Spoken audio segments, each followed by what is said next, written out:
She's like, you're gonna lose 97 cents. I said, I don't care. That change is so worthless. You can't get anything. Tell me one thing. I said, I challenge you. Tell me one thing you can buy for $1 right now. And they chuckled because they thought one time and they were like, yeah, you can't buy anything for $1. There used to be dollar menus. This is what my tree business crew looks like today. These are my workers. Are you guys cutting trees too? Dozer, you too?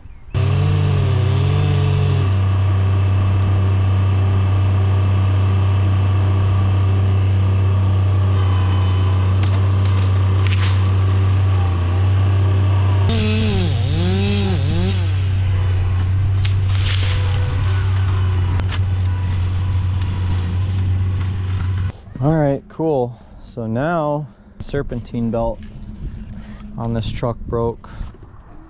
Oh yeah, I can't believe we made it here. That alternator pulley won't move at all. So now they're gonna let us use the bus barn over here. So I'm gonna pull this truck over there.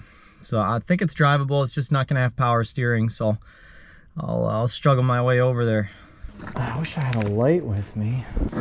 All right, well, it's hard to see this, but I had to take out this little plug. This little plug you squeeze. There's two that actually they go sideways like that, but you squeeze them really hard and it'll come out.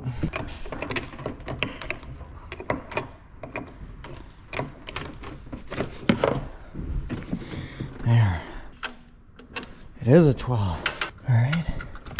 So I got that wire off. That's my hot, so that's why I need my batteries disconnected. It's just 2 bolts on this alternator. Awkwardness level is medium high. So you're down in this area below. So I'm just gonna assume I need a 3/8 for this. 15, I don't know, but we'll try a 16 first. Nope, 16, okay. All right, got it. All right, got my 2 bolts, my nut. I don't know what to do with these. I guess I'll just put them down here. Should be able to get this alternator out, but I know from experience these alternators are very hard to move. And how do you get it out? Exactly. Barely squeezes through. I think you take this top box off actually to get that box off. I think that helps. You can pull these wires over. There we go. Sorry you can't see that, YouTube. If this was my other truck, there'd be some nice lighting down here.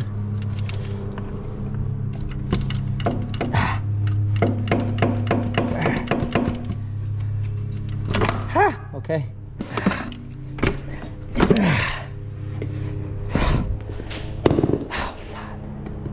I hate those guys. They rebuilt my things and then they went out of business.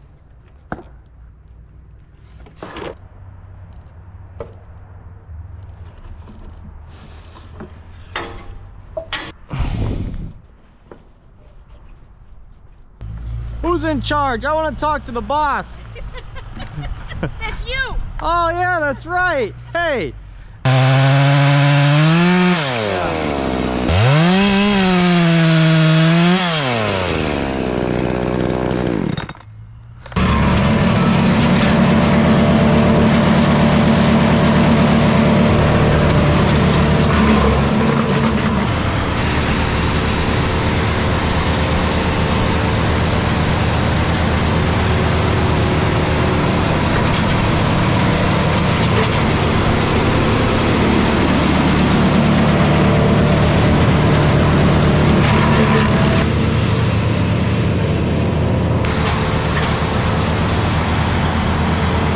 Cindy Crawford, are you? No, she was at college while I was at college at Northern. Wow, no kidding. Yeah, it's one of the small. What, did you know her?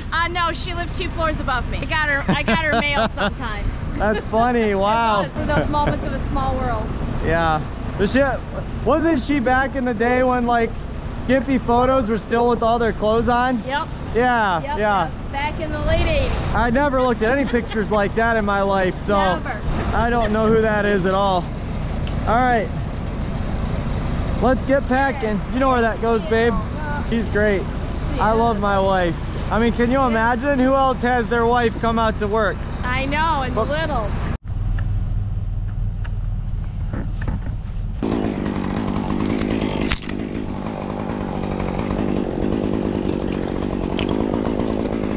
Having a baby over there or what?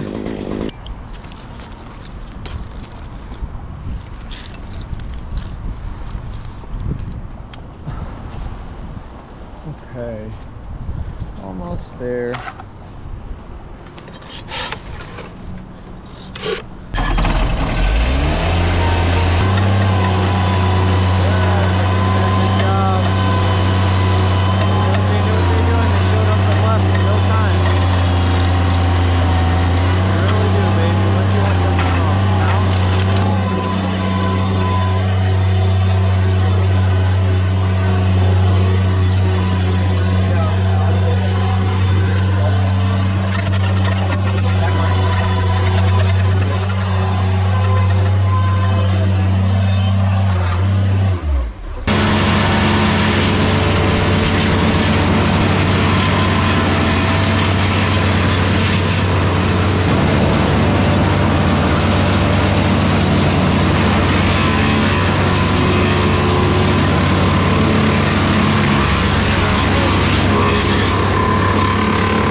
crazy that like we spent all this time doing other stuff than tree work today, and whatever time we spent on the tree job was, I mean, wasn't very long, honestly. We probably spent like a good 3 hours doing tree work, and it's evening now. We just had some dinner and we're going back to get the other truck because we didn't want to drive both trucks out farther to get dinner. We spent all that time fixing the truck, waiting for our part to come, and then it was just a lot of time doing other stuff. You know, I had to go get other tools, I had to wait for my parts to show up, which they didn't show up when they were supposed to, or expected at least. And then you know, once we started, we drove to another job, we got that done, and then that was a small one, and then we drove to the next job, and that one took way longer than what I thought, and I think I gave him a really good deal. So people are like, why is it so much money? You're only here for 30 minutes, you're only here for an hour. They're not thinking all these machines that you have in this company to be able to do tree service, they cost so much money and time to fix and operate. And you're spending probably sometimes of year, okay, not all the time, but sometimes of year you're spending more than half your time doing repairs. Take the next right onto Bauer Parkway. And you have to make your work time doubly profitable. I lost a truck this year. I mean, that's eating in my profits, you know. Some year I'll go by 1 year without losing a truck. Some year I will, I don't know when. Some year I will go a year without losing a chipper, a bobcat, a trailer, a truck, you know, something big. And we'll do better that year because we'll have more money in the bank. But every time we start to have a little money, something happens. And every time we start to have more money, then something breaks. And we have to spend a lot of time fixing it instead of making a profit. And you're not making a profit when you're spending your money on repairs and you're spending only half your time on tree work. If you could spend all your time on tree work, you know, then you'd be able to make more profit because you're earning while you're working. I'm working and not earning. That's the loss. That's what happens. It's partly time and it's partly money. It's really not money. It's just one man can only do but so much. But this is the standard I hold myself to. You know, people are expecting me to succeed, to do something well, and I have to do it. And, you know, I don't really know how to smoothly transition into this, but we just went out to dinner at Panera Bread, which used to be a good destination. You could get a good meal. It wasn't crazy expensive. It was only a little more than fast food. These people, they're nice. You know, you go in there, they're pretty friendly, they're pretty nice. Everybody looks like they're working and everything, but you go in there, you're expected to put in your own order. It asks you for the tip. They want you to tip the team. I don't know how I feel about tipping before I get my food because that's more like a sabotage. Like, if you don't tip us, we'll spit in your food, or like, we won't take care of you or something, right? I don't know.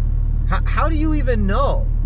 I bet you they can tell. I mean, only a dummy at the register wouldn't know if they got tipped or not.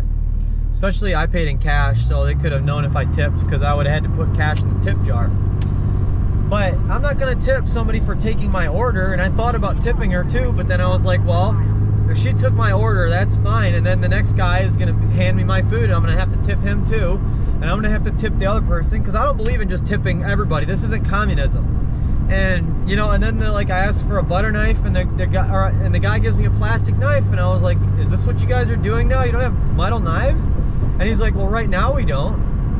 And we had already had two changes to the orders. One of them was a dessert that we ordered, and then somebody else ordered it online and got it before us. And literally, like, we got our order probably the same time they did, but the person that was getting the dessert for them got there first.